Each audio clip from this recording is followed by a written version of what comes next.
যে আহমদুল্লাহ হুজুর আমাদের আজকে বর্তমান সময়ের বিশিষ্ট ইসলামিক স্কলার, ওনার ব্যাপারে জানতে চাওয়া হয়েছে তার বাবার কাছে যে এরকম সন্তান পেতে হলে কি করতে হবে। এটা কেউ কেউ হয়তো ভিডিওতে দেখেছেন আপনারা, যে ওনার বাবাকে জিজ্ঞেস করা হয়েছিল আহমদুল্লাহর মতো সন্তান পাইতে হলে আমাদের কি করতে হবে। ওনার বাবা আহমদুল্লাহ সাহেবের, জনাব শাইখ আহমদুল্লাহ সাহেবের বাবা বলেছেন, আমি শুধু না, আমার স্ত্রী অর্থাৎ আহমদুল্লাহর মাকে নিয়ে আমরা প্রায় নিয়মিত আল্লাহর কাছে চোখের পানি ফেলে তাহাজ্জুদে তার জন্য আমরা দোয়া করেছি। এটা পৃথিবীর নিয়ম, এটাই পৃথিবীর নিয়ম। আল্লাহর কাছে চাইতে হবে। আল্লাহ দোয়া শিখিয়ে দিয়েছেন, রব্বি হাবলি মিনাস সালিহিন রব্বানা হাব লানা মিন আজওয়াজিনা ওয়া যুররিয়াতিনা কুররাতা আইন ওয়াজআলনা লিল মুত্তাকিনা ইমামা। আমাদের সফলতাটা শুধু দুনিয়া কেন্দ্রিক না। আবার এটা বলতে পারেন যে ভাই, দুনিয়ায় যদি সফলতা না হয় তাহলে আমরা পরকালে সফলতা দিয়ে কি করব? আরে জেনে, যাকে আল্লাহ পরকালে সফল করবেন তাকে আল্লাহ দুনিয়াতে ব্যর্থ করবেন না। এই জন্যই বলা হয়েছে যাকে আল্লাহ পরকালে সফল করবেন তাকে আল্লাহ দুনিয়াতে সফল করবেন। ওই জন্যই বলা হয়েছে রব্বানা আতিনা ফিদ দুনিয়া হাসানা। যাকে পরকালে সফল করবে আল্লাহ আগে দুনিয়াতেও তাকে কল্যাণকামী করবে, আর কল্যাণ দুনিয়াতেও দিবেন। বরং যারা দুনিয়াতে শুধু সফল, পরকাল চিন্তা করে না, তাদের ভিতরে খবর নিয়ে দেখেন, উপরে উপরে যতটা ভালো দেখা যায়, ভিতরে আসলে শান্তির সহ অশান্তির দাবানলে চলছে তারা। বিগত 15-16 বছর আমাদের শিক্ষা জগৎটা এমন ভাবে শেষ করা হয়েছে যে সবাই মিলে এখন সিদ্ধান্ত নিয়েছে, উনি নামাজ না পড়লেও তার ছেলেকে নামাজি করার জন্য স্কুল থেকে নিয়ে এসে মাদ্রাসায় দিয়ে দিচ্ছে। অথবা যে স্কুলে ইসলাম আছে, নামাজ আছে, রোজা আছে, কোরআন আছে, সেই জায়গাগুলোতে তার সন্তানকে দিচ্ছে। কেন দিচ্ছে? সে দেখতে পাচ্ছে উচ্চশিক্ষার শিক্ষিতরাই এখন সমাজে সবচেয়ে বেশি দুর্নীতি এবং অন্যায় করছে। আজকে দেখেন আমাদের ছোট্ট 8 বছরের আসিয়া, এত ছোট একটা মেয়েকে যারা অশ্লীলতার কাজে বাধ্য করেছে, এটা কি কোনো মানুষের মধ্যে পড়ে? আল্লাহ তাআলা এদের জন্য কোরআনে বলেছেন উলাইকা কাল আনআম, এরা চতুষ্পদ জন্তুর চেয়েও খারাপ, আল-হুম আদাল, তার চেয়েও নিকৃষ্ট। কেন? তার মধ্যে দুনিয়ার অনেক শিক্ষা আছে কিন্তু ইসলাম তার মধ্যে নাই। আমাদের প্রতি আপনারা আস্থা রেখে এই 125 জন বোধহয় 125টা বাচ্চা না, আমি মনে করি 125টা জান্নাতের গোলাপ আপনারা আমাদের হাতে তুলে দিয়েছেন। এই জান্নাতের গোলাপগুলো পরিচর্যা করার দায়িত্ব আমার উপর আছে। আমি ভাইদের মাঝে মধ্যে বলি, আল্লাহর রাস্তে আমাকে আপনার আসামির কাঠগড়ায় দাঁড় করাবেন না। এই শিক্ষকদেরকে সামনে রেখে বলছি, আমার অভিভাবকদেরকে সামনে রেখে বলছি, আমার এই প্রিয় জান্নাতের গোলাপগুলো যেন ঝরে না পড়ে, এই জান্নাতের গোলাপগুলো যেন কোনোভাবে আমাদের কারণে অবহেলিত, বঞ্চিত না হয়। আমি এই শিক্ষকদের পায়ে হাত রেখে জোর করে বলেছি, হাত জোর করে, আল্লাহর রাস্তে আমাকে আপনারা যখন যেটা প্রয়োজন হবে বলবেন, আমি আমার সামর্থ্য অনুযায়ী সবটুকু করব, কিন্তু মেহেরবানি করে আমার এই জান্নাতের গোলাপগুলোকে আপনারা হাতছাড়া করবেন। একটা সন্তান, একটা জান্নাতের গোলাপ যেন এখান থেকে বিচ্ছিন্ন না হয়ে যায়।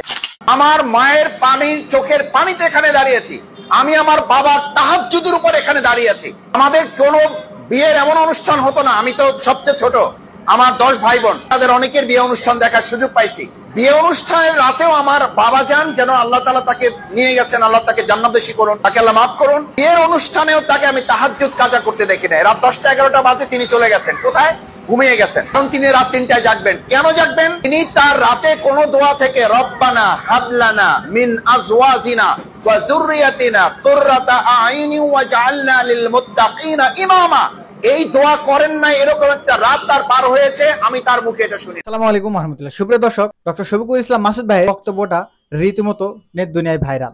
তিনি অসাধারণ একটি বক্তব্য দিয়েছেন। সেই বক্তব্যটা খুবই ভালো লেগেছে আমার কাছে, সেই জন্য ভিডিওটা আপনাদের কাছে তুলে ধরলাম। তো সুপ্রিয় দর্শক, আমরা বেশি দেরি না করে চলুন ডক্টর শফিকুল ইসলাম মাসুদ ভাইয়ের বক্তব্যটা শুনে আসি। আমারও মনে নাই, আমার ওয়াইফেরও মনে নাই যে বাচ্চা আছে, দেখতে ছুটি হয়েছে, নিয়ে আসতে হবে, কাউকে পাঠাইতে হবে, বলতে পারি নাই। 2:30 বাজে, 3টা বাজে, 3:30 বাজে, এমনও হয়েছে যে সে কাঁদতে কাঁদতে বাসায় ফিরছে। আমি তাকে বলছি, বুঝাইছি, দেখো বাবা, এটাতে অধৈর্য হওয়ার কিছু নাই, একটু সবর করতে হবে, ধৈর্য শিখতে হবে। পড়াশোনা করে মানুষ সবকিছুতে শেখে না। মায়েরা, বোনেরা, ভালো করে বুঝেন, আপনার এই সন্তান ওখান থেকে এই 1.5 ঘন্টা বসে আছে এখানে, এই ধৈর্য শক্তি তার মধ্যে অর্জন করা শিখতে হবে। এই যে সে একটু কষ্ট পাইছে, এটা আপনি সহ্য ক্ষমতা আপনার মধ্যে অর্জন হয়েছে কিনা? আমি সব এটা বলছিলেন যে মাদ্রাসা এগুলো করবে, আপনারা সব মেনে নেবেন, কিন্তু আপনাদের মধ্যে সহ্য ক্ষমতাটা, আপনার সন্তানদের মধ্যে সহ্য ক্ষমতাটা বাড়তেছে কিনা, এটা হজম শক্তি। বলা হয় পৃথিবীতে বলা হয় না এখন নলেজ ইজ পাওয়ার, এটা চেঞ্জ হয়ে গেছে। এখন বলা হয় ইনফরমেশন ইজ পাওয়ার, এটাও চেঞ্জ হয়ে গেছে। এখন বলা হয় টেকনোলজি ইজ পাওয়ার, এটাও চেঞ্জ হয়ে গেছে। এখন বলা হয় টলারেন্স ইজ দ্য পাওয়ার। যার সহ্য ক্ষমতা যত বেশি, সে পৃথিবীতে তত বেশি শক্তিশালী। যার সহ্য ক্ষমতা যত বেশি, সে পৃথিবী পরিচালনায় তত বেশি দক্ষ। এখন সিদ্ধান্ত মায়েরা আপনার। এখন ভাইয়েরা, আমার মুরব্বীরা যারা আসছেন, যাদের সন্তান এখানে আছে, এবার আপনাকে সিদ্ধান্ত নিতে হবে, আধা ঘন্টা, 1 ঘন্টা, 1.5 ঘন্টা এদিক এদিক হয়ে গেলে আমরা অস্থির হয়ে যাই, নাকি আমি স্থির থাকতে পারি। আমি এই প্রসঙ্গে আপনাকেও বলি, আমাদের কাছে ভাই প্রতিষ্ঠানের কাছে সন্তান থাকে 6 ঘন্টা বা 7 ঘন্টা, তাহলে 24 ঘন্টার মধ্যে 6 ঘন্টা বাদ দিলে তার থাকে না, থাকে কয় ঘন্টা থাকে? কয় ঘন্টা থাকে? 18 ঘন্টা থাকে। তাহলে আপনি বলেন সন্তান আসলে প্রতিষ্ঠান হিসেবে বেশি সময় দেয় প্রতিষ্ঠানে না আপনার কাছে? এই জন্য পৃথিবীতে স্লোগান কি? Please give me a good madrasa, please give me a good school, please give me a good teacher. No, teacher ভালো দিতে বলা হয় নাই, মাদ্রাসা ভালো দিতে বলা হয় নাই, স্কুল ভালো দিতে বলা হয় নাই। আমি এই যে লাইভে কথা বলতেছি, নিশ্চয়ই আমার ওয়াইফ শুনবে এটা। আমি পরিবারে প্রতিবার বলি, আমি নিজে তার বাস্তব সাক্ষী। আমার মায়ের চোখের পানিতে আমি এখানে দাঁড়িয়ে আছি, সহজ কথা। আমার মায়ের চোখের পানিতে এখানে দাঁড়িয়ে আছি। আমি আমার বাবার তাহাজ্জুদের উপর এখানে দাঁড়িয়ে আছি। আমাদের কোনো বিয়ের এমন অনুষ্ঠান হতো না, আমি তো সবচেয়ে ছোট, আমার 10 ভাই বোন, তাদের অনেকের বিয়ে অনুষ্ঠান দেখার সুযোগ পাইছি। বিয়ে অনুষ্ঠানের রাতেও আমার বাবা যান, যেন আল্লাহ তাআলা তাকে নিয়ে গেছেন, আল্লাহ তাকে জান্নাতবাসী করুন, তাকে আল্লাহ মাফ করুন। বিয়ের অনুষ্ঠানেও তাকে আমি তাহাজ্জুদ কাজা করতে দেখি না। রাত 10টা-11টা বাজে তিনি চলে গেছেন, কোথায়? ঘুমিয়ে গেছেন। কারণ তিনি রাত 3টায় জাগবেন। কেন জাগবেন? তিনি তার রাতে কোন দোয়া থেকে রব্বানা হাবলানা মিন আজওয়াজিনা ওয়া যুররিয়াতিনা কুররাতা আইনি ওয়াজআলনা লিল মুত্তাকিনা ইমামা, এই দোয়া করেন নাই। এরকম একটা রাত তার পার হয়েছে, আমি তার মুখে এটা শুনি নাই। হিসাবে তিনি দুর্বল ছিলেন, কোনো কারণে এত রাত বাদ পড়েছে, কিন্তু তিনি দোয়া করেন নাই তার সন্তানের জন্য। সুতরাং আমি বলছি, বাবা মা হিসাবে আপনার দায়িত্বটা শিক্ষকের কয়েক লক্ষ শিক্ষক এক জায়গায় করলে জানা হবে, তার চেয়ে অনেক বেশি বরাকা আল্লাহ তাআলা আপনাদের মধ্যে দিয়েছেন, এই বাবাদের মধ্যে দিয়েছেন, এই মায়েদের মধ্যে দিয়েছেন। আমি আজকেও আমার সহধর্মিনী, আমার স্ত্রীকে আমি বলি, এক জায়নামাজে বাবা মা বসে তার সন্তানের জন্য চোখের পানি ফেলতে না পারো, চোখের পানিতে যদি জায়নামাজ ভিজাতে না পারো, তাহলে নিশ্চিত থাকো পৃথিবীর শ্রেষ্ঠ ক্যামব্রিজ অক্সফোর্ডে পড়িয়েও তোমার সন্তানকে তেমন কিছুই তুমি করতে পারবে না, কিছুই করতে পারবে না। অক্সফোর্ডে পড়েছে, নষ্ট হয়ে যায় না, এরকম উদাহরণ আছে না নাই? ক্যামব্রিজে পড়েছে, কিছুই পড়তে পারে নাই, উদাহরণ আছে। আমরা কোন জায়গা থেকে পড়েছি? আপনার মাথার উপরে ফ্যান আছে, মাইক আছে। আমি বলছি, আমাকে দেখে তো দিয়েছেন, বলছেন আমাকে দেখে দিয়েছেন। আমি যে মাদ্রাসায় পড়েছি সেখানে তো ইলেকট্রিসিটি ছিল না, সেখানে তো বিল্ডিং থেকে পানি পড়তো, আমরা পলিথিন দিয়ে রাখতাম বৃষ্টি হলে। এই আমাদের মাদ্রাসার যে জানালা ছিল, সেখানে বৃষ্টি আসলে আমরা পলিথিন দিয়ে রাখতাম, সেই পলিথিন ভেদ করে আমাদের বিছানা ভেজে যেত, রোদ উঠলে আবার শুকাতাম, আর ওটাতে আমরা রাত্রিবেলা ঘুমাতাম। This is our life. এটা বন্ধ রাখো, দিস ইজ আওয়ার লাইফ। সুতরাং আপনি যদি মনে করেন একটা প্রতিষ্ঠান আপনাকে কিছু শিখতে সহযোগিতা করবে, তাহলে আগে আপনাকে ধারণ করতে হবে আমরা এখান থেকে কি চাই। আমার সন্তানকে দিয়ে আমি দায়িত্ব শেষ করে দিয়েছি, তাহলে আমার বোধ হয় মাদ্রাসা থেকে আমরা তেমন ভালো কিছু করতে পারবো না। 2 নম্বর হচ্ছে, আমার সম্মানিত মায়েরা, আমার সম্মানিত অভিভাবক বৃন্দ, শিক্ষক মন্ডলী আমার সাথে আছেন, আমাদের সম্মানিত দায়িত্বশীল নেতৃবৃন্দ আছেন। দেখেন, আজকে আমাদের এই প্রতিষ্ঠানের একটা সুন্দর স্লোগান আমরা ঠিক করেছি, education for here and here after. আমরা এখানে লেখা আছে, দেখেন, আমরা এটা কিন্তু অনেক চিন্তা করে দিয়েছি, education for success here and here after. আমাদের সফলতাটা শুধু দুনিয়া কেন্দ্রিক না। আবার এটা বলতে পারেন যে ভাই, দুনিয়ায় যদি সফলতা না হয়, তাহলে আমরা পরকালে সফলতা দিয়ে কি করবো? আরে, যাকে আল্লাহ পরকালে সফল করবেন, তাকে আল্লাহ দুনিয়াতে ব্যর্থ করবেন না।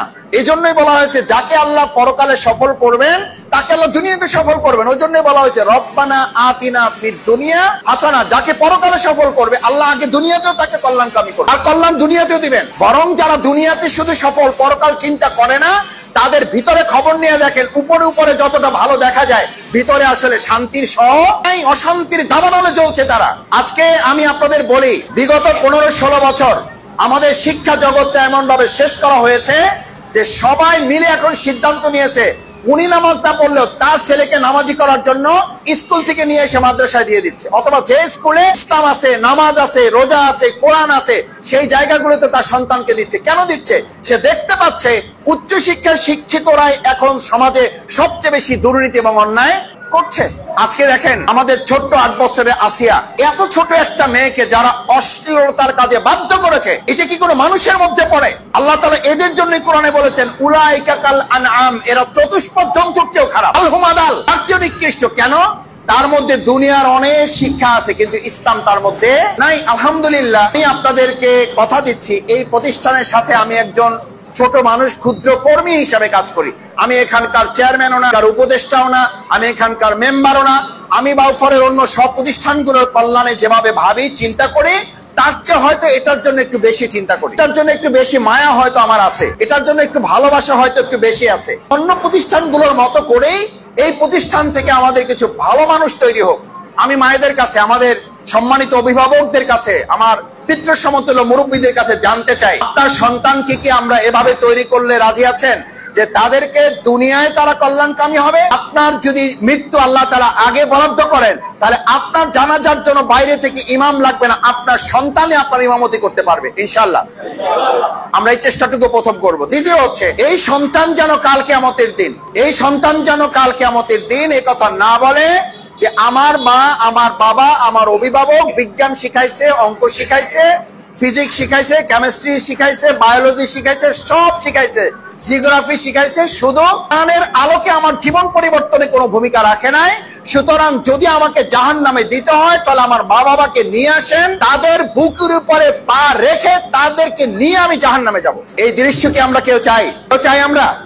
যদি না চাই, আপনার সন্তানকে এই সব দুনিয়াবী শিক্ষার আগে, এই দুনিয়ার সব শিক্ষার আগে আপনি কোরআন তার মধ্যে দিলে সে বিজ্ঞান শিখতে পারবে। আলহামদুলিল্লাহ, আপনারা জানেন এখন মাদ্রাসায় পড়া ছেলেরা সবচেয়ে মেডিকেলে ভালো বেশি চান্স পাচ্ছে। এখন মাদ্রাসায় পড়া ছেলেরা ঢাকা বিশ্ববিদ্যালয়ে ভালো চান্স পাচ্ছে। এই আমাদের বাউফলি আছে, এই বাউফলি আছে। আমরা মাদ্রাসা থেকে পড়াশোনা করেছি, আমরা বড় মানুষ না, ছোট মানুষ। এই ছোট মানুষগুলো থেকে মাদ্রাসা থেকে তৈরি। সেই মাদ্রাসায় আপনার সন্তান হয়তো আজকে বলেন কি খায়, কিভাবে যায়, কোন টিচার পড়ায়, টিচারের কত বড় ডিগ্রি আছে।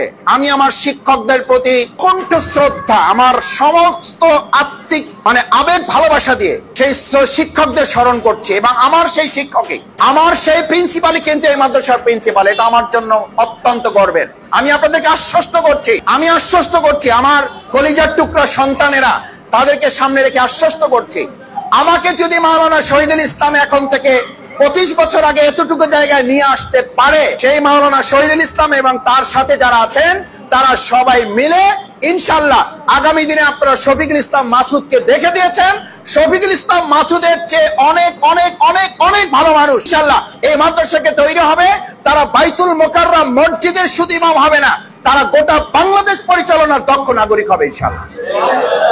আমরা সেই চেষ্টা করব। তারা শুধু মেহেরবানি করে মন খারাপ করে যদি ফেলেন, তাহলে বরদোয়া, যে বলে না যে বরদোয়া করেন না, ভাই বরদোয়া করেন না, আপা বরদোয়া করেন না, খালামা বরদোয়া করেন না, বরদোয়া তো মুখে করা লাগে। আপনি যদি মনের দিক থেকে কষ্ট পান, ওটাই আল্লাহর আরশে চলে যায়। মুখে হয়তো বললে ওরা শক্তিশালী হয়, কিন্তু মনের দিক থেকে যদি আপনি কোনো কষ্ট নেন যে আমার সন্তান আজকে এই কষ্টটা পাইলো, আমার আজকে এই ক্লাসটা হইলো না, আমার আজকে এই পরীক্ষাটা এভাবে নিল না। এক বোন আমাকে আলহামদুলিল্লাহ একটা লিখিত দিয়েছেন এবং উনি এখানে কথাও বলেছেন। আমি সাথে সাথে প্রত্যেকটা পয়েন্ট, আমার এই মাদ্রাসার সম্মানিত ভাইস প্রিন্সিপাল, আপনারা জানেন যে অত্যন্ত মেধাবী ছাত্র, আমার প্রিয় বোনের সাথে তারা পড়াশোনা করেছে একসাথে। আমি তখন থেকে তাকে চিনি, খলিল ভাই কই, তখন তাকে চিনি। আমার সেই বোনদের সাথে পড়াশোনা করা আমার একদম ছোট সময় থেকে আমরা বলা যায় যে তাদেরকে দেখে আসছি। আমি অত্যন্ত আস্থার সাথে বলছি, আস্থার সাথে একটা কথা বলি, আপনাদের মনে রাখতে হবে যে আমরা অনেক সময় বলি গ্রামে যে যার মধ্যে মেধা থাকে তার কিছু সীমাবদ্ধতাও থাকে, কিছু সীমাবদ্ধতা থাকে। সীমাবদ্ধতা আছে বলে এই মেধাটা সে তৈরি করতে পারছে, না হলে এই মেধাটা সে তৈরি করতে পারতো না। সীমাবদ্ধতা আমার আরো বেশি আছে, আর একজনের তো আরো বেশি আছে। আমি বলছি এই যে আমাদের শ্রদ্ধেয় ভাইস প্রিন্সিপাল মহোদয়, আমি ওনাকে সাথে সাথে আমার বোনের যে 10টা পয়েন্ট, আমার মনে হয় এই 10টা পয়েন্ট শুধু আমার ওই এক বোনের না, এটা হয়তো আপনাদের সকলের চিন্তারই ফসল, এটা বুঝতে পারি। আমি আশা করি যে কোনো ত্রুটি বিচ্যুতি যা হবে, মাদ্রাসাটা প্রতিষ্ঠা হয়েছে তো এখনো আমরা 1 বছর পার হয় নাই। আমি আপনাদের প্রতি কৃতজ্ঞ, সত্যি কৃতজ্ঞ যে আমাদের প্রতি আপনারা আস্থা রেখে এই 125 জন বোধহয় 125টা বাচ্চা না, আমি মনে করি 125টা জান্নাতের গোলাপ আপনারা আমাদের হাতে তুলে দিয়েছেন। এই জান্নাতের গোলাপগুলো পরিচর্যা করার দায়িত্ব আমার উপর আছে। আমি ভাইদের মাঝে মধ্যে বলি, আল্লাহর রাস্তে আমাকে আপনার আসামির কাঠগড়ায় দাঁড় করাবেন না। এই শিক্ষকদেরকে সামনে রেখে বলছি, আমার অভিভাবকদেরকে সামনে রেখে বলছি, আমার এই প্রিয় জান্নাতের গোলাপগুলো যেন ঝরে না পড়ে, এই জান্নাতের গোলাপগুলো যেন কোনোভাবে আমাদের কারণে অবহেলিত, বঞ্চিত না হয়। আমি শিক্ষকদের পায়ে হাত রেখে জোর করে বলেছি, হাত জোর করে, আল্লাহর রাস্তে আমাকে আপনারা যখন যেটা প্রয়োজন হবে বলবেন, আমি আমার সামর্থ্য অনুযায়ী সবটুকু করব, কিন্তু মেহেরবানি করে আমার এই জান্নাতের গোলাপগুলোকে আপনারা হাতছাড়া করবেন। একটা সন্তান, একটা জান্নাতের গোলাপ যেন এখান থেকে বিচ্ছিন্ন না হয়ে যায়। যদি হয়ে যায় তাহলে আপনারা বলেন এটা আন্তর্জাতিক মানের, এইটা ওটা, কিচ্ছু না। আমাদের মূল কথা হচ্ছে মাদ্রাসাটা আল্লাহ তাআলা কবুল করছেন কিনা। আল্লাহ যদি কবুল না করেন, এটা আন্তর্জাতিক মানের হয়ে কি লাভ হবে, এটা জাতীয় মানের হয়ে কি লাভ হবে? কিছুই লাভ হবে না। সেজন্য আমি আপনাদের কাছে অনুরোধ করব, এই সন্তানগুলো আপনার রক্তের সম্পর্ক, আর এদের সাথে আমাদের সম্পর্ক জান্নাতের এবং আদর্শের সম্পর্ক। সুতরাং আমি আপনাদের বলবো, আমার সম্মানিত অভিভাবিকা এবং অভিভাবক বৃন্দ, আমার মায়ের মতো যারা আসছেন, আমার পিতার মতো যারা আসছেন, আমার বোনের মতো যারা আসছেন, সবাইকে শ্রদ্ধার সাথে বলছি, আপনারা একটু ধৈর্য ধারণ করবেন, আমাদেরকে একটু সময় দিবেন আল্লাহর হস্তে, যে আমরা যেন একটু সময় নিয়ে মেহরবানি করে এই কাজগুলো এগিয়ে যাওয়ার জন্য আমাদের যে সমস্ত একাডেমিক কার্যক্রমগুলো আছে, আমি আজকেই ভাইস প্রিন্সিপাল মহোদয়কে বলেছি, আমাদের সম্মানিত প্রিন্সিপাল মাওলানা শহীদুল ইসলাম হুজুরের সাথে আমার গত দুদিন আগে ঢাকায় ওনার সাথে লম্বা সময় আমি ওনার সাথে কথা বলেছি। শারীরিকভাবে একটু অসুস্থতার কারণে এখানে আজকে আসতে পারেন নাই উনি। আলহামদুলিল্লাহ, আমি ওনাকে শুধু একটা কথা বলেছি, আপনাদেরও বলি, ওনাকে যদি মাঝে মধ্যে এসে মাদ্রাসা আপনারা না পান, আমি আপনাদেরকে বলছি, আমি ওনাকে অনুরোধ করেছি, আমার শিক্ষক উনি, আমার প্রিন্সিপাল উনি, ওনার হাতের তৈরি আমি, ওনার হাতে তৈরি আমি, ওনার চোখের জলে তৈরি আমি, ওনার চোখের পানিতে তৈরি আমি। ওনাকে এখানে আপনাদের এসে পেতে হবে না। এই পৃথিবীর যেখানে যে প্রান্তে বেঁচে থাকুক, ওনার চোখের পানির সাথে যদি এই মাদ্রাসাটা সম্পৃক্ত হয়, তাহলে আপনারা যে আশা করে যে শফিকুল ইসলাম মাসুদদের তাকে আপনারা দিয়েছেন, আমি বিশ্বাস করি এই শফিকুল ইসলাম মাসুদদের চেয়ে কয়েক শত গুণ ভালো মানুষ আল্লাহ তাআলা এখান থেকে তৈরি করে দেবেন ইনশাআল্লাহ। আমি আশাবাদী মানুষ হিসেবে আমরা দুর্বল, আমাদের সীমাবদ্ধতা আছে, কিন্তু আমি আপনাদেরকে এটা বলতে চাই যে এই প্রতিষ্ঠানের মাধ্যমে আমরা বাউফলে কিছু ভালো মানুষ তৈরি করব, ভালো মুসল্লি তৈরি করব, আল কোরআনের কিছু কর্মী তৈরি করব, যারা কোরআন জানবে, কোরআন বুঝবে, কোরআন মানবে, কোরআনের আলোকে সমাজ, ব্যক্তি এবং রাষ্ট্র তারা তৈরি করার কাজে কোরআনের কর্মী হিসেবে তারা ভূমিকা পালন করবে। সম্মানিত অভিভাবক অভিভাবিকা বৃন্দ, আমার কলিজার টুকরা সন্তানেরা, আমার শ্রদ্ধাভাজন শিক্ষক এবং অভিভাবক বৃন্দ যারা এই প্রতিষ্ঠানের সাথে উপদেষ্টা মন্ডলী আছেন, আমি সকলের কাছে কৃতজ্ঞ। পবিত্র মাহে রমাদানে আপনারা এত সময় দিয়েছেন। দেখেন, আমাদের সন্তানদেরকে আমি একটা কথা বলে এসেছি, তারা কিন্তু আসলেই কথা শুনেছে। আমি তো এই বয়সটা, আমরা সবাই তো এই বয়স অতিক্রম করেছি। আপনাদের মতো এই বয়স, আপনাদের মতো মানে আমি যখন ইন্টারমিডিয়েটে পড়ি তখন আমি ঢাকায় গিয়েছি ইসলামী ছাত্র শিবিরের একটা প্রোগ্রামে। সেই প্রোগ্রামে বসেও আমাকে শাস্তি পেতে হয়েছে। পিছনে বসে বক্তৃতা চলতেছে, পিছনে বসে আমি তো মানে আমার সম্পর্কে আপনারা জানেন না যে আমি কি পরিমাণে দুষ্টমি করতে পারি। এই জন্য বাচ্চারা দুষ্টমি করলে মন খারাপ করবে না। আমার আব্বা আম্মা বলতো, আমার আব্বা আম্মাকে আমি ঝগড়া করতে দেখছি আমাকে নিয়ে। এই মাসুদ কোনো কাজ করে না, 10টা ছেলে মেয়ের মধ্যে সবাই কাজ করে, একটা ছেলে কাজ করে না। এটা হলো শফিকুল ইসলাম মাসুদ। আব্বা বলতো মাকে যে সবগুলোই যেহেতু কাজ করে, একটা না করলে আর কি অসুবিধা, চলে না, এটা আমি জানি, তারপর ওটা রাখছি আর কি, তো চলবে না। বলছি যে আমার বাবা তখন বলতো মাকে বোঝানোর জন্য, সাধারণত মায়েরা একটু কি হয়, বেশি ক্রেজি হয় আর কি, এটা হইলো না, ওইটা হইলো না, এটা পাইলাম না, এটা দিল না। মায়েদের নেচার এটা হ্যাবিট, এটা কোনো দোষ না। আমার মাকে ওটা দেখেছি, মা বলতেন বাবাকে যে আমার 10টা ছেলের মধ্যে সবাই কাজ করে, এইটা কাজ করে না। আব্বা বলতো তাহলে 9টা যেহেতু কাজ করে, একটা না করলে সমস্যা। তখন আমার এক ভাবি ছিলেন, উনি বলতেন যেহেতু সবাই কাজ করে, এইটা যেহেতু রেস্টে আছে, আমাদের ধারণা এটা এক সময় কাজ করবে এবং সেটা কাফারা সহ পূরণ করে দিবে। যেন এখন যখন ঘুমায় জন্য যে ছেলেরা দুষ্টমি করে, আমরা সব সময় বলি এখন দুষ্ট যারা বড় হয়ে তারা একটু বেশি কি হয়, একটু বেশি ভদ্র হয়। এই জন্য দুষ্টমিটাকে ক্যারি করবেন না, এটাকে ধারণ করবেন না, এটা মন খারাপ করবেন না। আমি বাসায় এই ঝগড়া আমাদের বাসায় চলমান আছে, এই ঝগড়া আমার বাবা মার ঝগড়া। আমরা রাদিয়াল্লাহু তাআলা রাসূল সাল্লাল্লাহু আলাইহি ওয়াসাল্লামের পিঠে উঠে করছে নামাজের সময়, রাসূল সাল্লাল্লাহু আলাইহি ওয়াসাল্লাম সিজদারত অবস্থায় থাকলে যতক্ষণ হাসান হোসেন পিঠ থেকে না নামতেন ততক্ষণ সিজদায় থাকতেন, তার মানেটা কি? তার মানে তাদের এই দুষ্টমিটাকে, আর আমাদের এখন মসজিদে বাচ্চাদের নিয়ে গেলে বের করে দেয়। এরকম মসজিদে আছে না নাই? আছে। আওয়াজ করলো কেন, কথা বললো কেন? আমি আমার বাচ্চাদের নিয়ে তারাবিতে যাই, তো দেখি ডানে বামে তাকায় লোকেরা শুয়ে থাকে। একজন কয় আমি 2 রাকাত পড়ে ফেলছি, এখন আর পারবো না। আমি বললাম তোমার তো এখন হলো মাত্র 6 বছর, বা একজনের বয়স 11 বছর। আমরা তো যখন 14-15 বছর, তখনও মানে ওই কেরাত চলতে থাকতো, আমরা বারান্দায় এসে দুষ্টমি চালাইতাম। যেই শেষের টানটা বুঝতাম আর কি, যে টান মানে হলে এখন রুকুতে যাবে, এই টানটা দিত, দৌড়ে যায় রুকুটা ধরতাম, যে রুকু থেকে শুরু করলে 1 রাকাত তো বাঁচতে পারলাম। কারণ যদি আবার নামাজ থেকে চলে আসি তাহলে বাবা এসে ঘরে বকা দিবে, আব্বা বকা দিবে। নামাজও চালাইতাম, মসজিদে দুষ্টমিও করতাম। সেই দুষ্টমিওয়ালা মানুষগুলোই কিন্তু এই শফিকুল ইসলাম মাসুদ, এই মুজাহিদরা, এই সামনে যারা বসে আছেন তারা। সুতরাং বাচ্চাদের দুষ্টমিটাকে কন্ট্রোল করবেন, কিন্তু এটা পানিশেবল করবেন, শাস্তিযোগ্য করবেন না। শাস্তি দেবেন ওইটুকুর জন্য যেটা আল্লাহর বিধানকে লঙ্ঘন করে।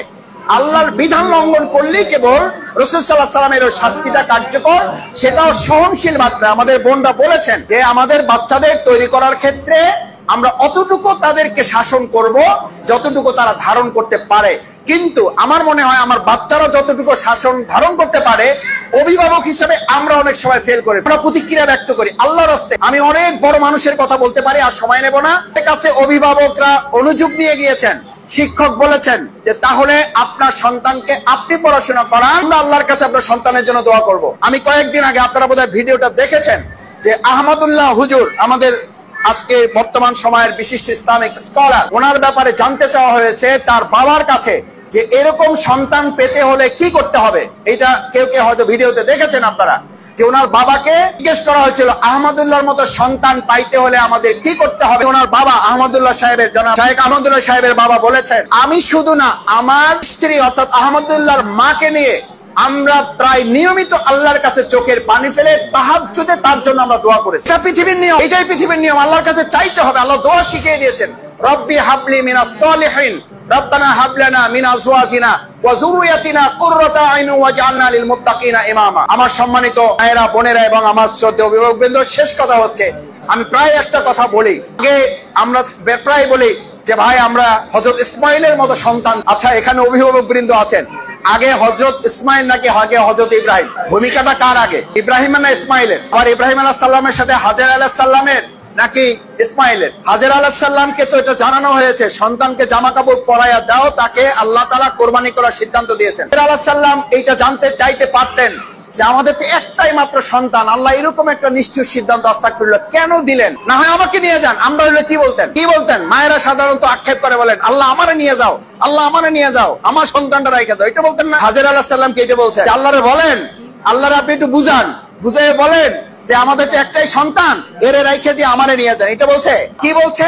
শুধু ইব্রাহিম আলাইহিস কাছে আমাকে জানতে চাইছে এটা আল্লাহর নির্দেশ কিনা, এটা আল্লাহর নির্দেশ কিনা। যদি আল্লাহর নির্দেশ হয় তাহলে আমার কোনো, this is spread, this is Islam, this Ismail আলাইহিস সালাম। এভাবে ইসমাইল পাওয়া যায়। আগে হাজেরা হইতে হবে আপনাকে, আগে আমাকে হযরত আবু বকর, আমাকে হযরত ইব্রাহিমের জায়গায় আসতে হবে। আমি ইব্রাহিমের জায়গায় যাব না, আপনি হাজেরা আলাইহিস সালামের জায়গায় যাবেন না। আপনার ঘরে ইসমাইল কি নাজিল হবে? সম্ভব, প্রশ্নই নাই। সুতরাং কলিজার টুকরা এই জান্নাতের বাগানের ফুলগুলোকে যদি আপনি ইসমাইল করতে চান, আগে নিজেকে ইব্রাহিম, আমার বোনেরা নিজেকে হযরত হাজেরা বানান। আমি নিশ্চিত বলতে পারি তাহলে আপনার পরিবার থেকে আল্লাহ তাআলা আমাদেরকে হযরত ইসমাইল দিবেন ইনশাআল্লাহ। সেই প্রত্যাশা ব্যক্ত করে, কোন কষ্ট পেয়েছেন, পাচ্ছেন, ভবিষ্যতেও পাবেন, আমি শফিকুল ইসলাম মাসুদ যদি আসতে নাও পারি, এই প্রতিষ্ঠানকে আপনারা নিজেদের ঘরের চেয়ে, নিজেদের ডেকোরেশনের চেয়ে, নিজেদের প্রসাধনীর চেয়ে, সন্তানের প্রয়োজনে এই প্রতিষ্ঠানকে আমরা সবাই ভালোবাসবো ইনশাআল্লাহ।